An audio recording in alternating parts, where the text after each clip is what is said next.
You're lying on the sofa, exhausted, scrolling, with a full list of things you should be doing, and instead of resting, you're spending the whole time attacking yourself for being lazy. Here's the strange part. Genuinely lazy people don't do that. Lazy people are comfortable doing nothing. You're not comfortable. You're lying there with your chest tight, calling yourself names, planning all the things you'll definitely do tomorrow. That difference matters more than you know, because if you feel guilty about resting, you're almost certainly not lazy. You're something else. And in the next few minutes, I'll show you how to tell the difference and why getting it wrong keeps you stuck. Let me guess how this actually looks. The dishes sit there for 2 days, not because you don't care, because the walk to the kitchen feels like a hill you can't climb, and you can't explain that to anyone.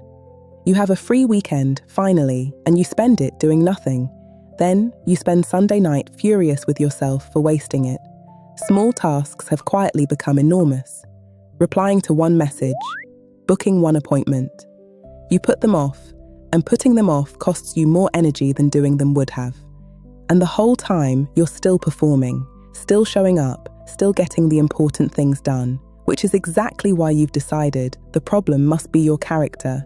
If that's you, stay with me. Because what you're calling laziness has a completely different name. So here's today's question. If you care this much about everything you're not doing, why can't you make yourself do it? And why does resting never seem to fix it? Short version. Laziness is the absence of desire. What you have is desire with no fuel left. That's not laziness, that's burnout. And the reason rest hasn't fixed it is that the kind of rest you've been getting isn't the kind your exhaustion needs.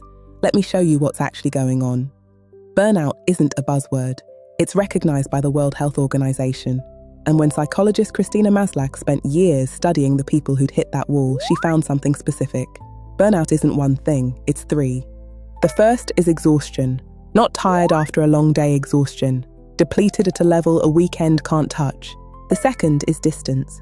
Things you used to care about start feeling grey. You go through the motions of your own life like you're watching it from a step behind. The third is the one that traps you. A collapsing sense that you're any good at things. The work gets done, but it feels worse, harder, less yours. Now look at that list again. Exhaustion, detachment, feeling incapable. From the inside, with no one explaining it, what do those 3 feel like? They feel like being lazy. That's the cruel trick of burnout. Its symptoms impersonate a character flaw. Here's the part most burnout content misses.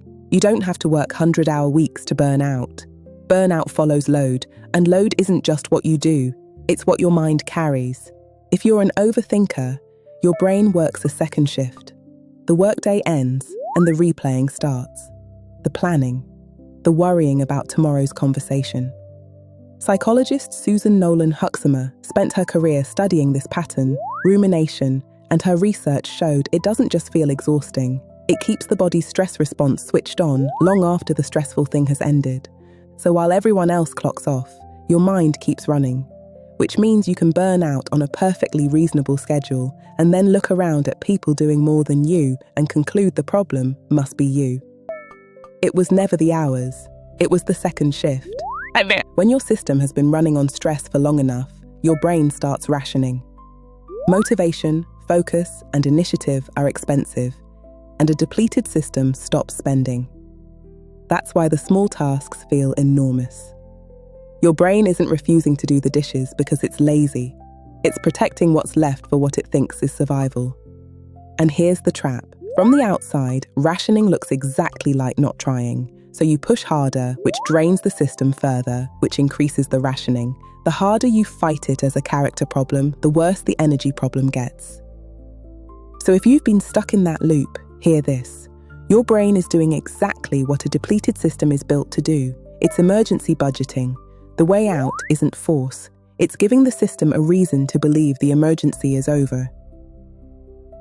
3 moves. They look small. That's deliberate because a depleted system can't run a life overhaul, and it doesn't need to. Reset 1. The guilt test. This is the fastest way to tell laziness from burnout, and you can run it right now. Ask yourself one question. When I do nothing, do I feel relief or do I feel guilt? Relief with no pull to do anything ever is one thing. But guilt, restlessness, the running list of everything you should be doing, that's desire with no fuel. That's burnout's signature. Lazy people don't feel guilty about resting. The guilt is your proof that you care and that the engine, not the driver, is the problem. Once you know which one you're dealing with, the next move is about why your rest hasn't been working. Reset 2. Rest that actually restores. Here's something you might not be aware of. Scrolling isn't rest. It feels like rest because your body is still, but your mind is processing a fire hose of input. A mentally exhausted brain doesn't need more input, it needs less. So match the rest to the tiredness. If your mind is fried, choose low-input rest. A walk without your phone, a shower with music, sitting outside for 10 minutes doing nothing. And add one small dose of something that's yours, chosen by you, for you, however small. Burnout feeds on feeling trapped. Genuine choice, even tiny, is what starts to convince your system the emergency is passing. The third reset is the one that sounds backwards. It's also the one with the strongest evidence behind it. Reset 3. The minimum day. When you're burnt out, you keep writing to-do lists for the person you used to be. Then you fail the list, and the failure confirms the laziness story. So flip it. Design a minimum day, the 3 smallest things that count as enough. Not the ideal day, the flaw. This works because of a principle CBT calls behavioral activation. Action creates energy more reliably than energy creates action. You don't wait to feel ready and then do things. You do one small thing, and readiness follows it. Each completed minimum day is a message to your system. The emergency is ending.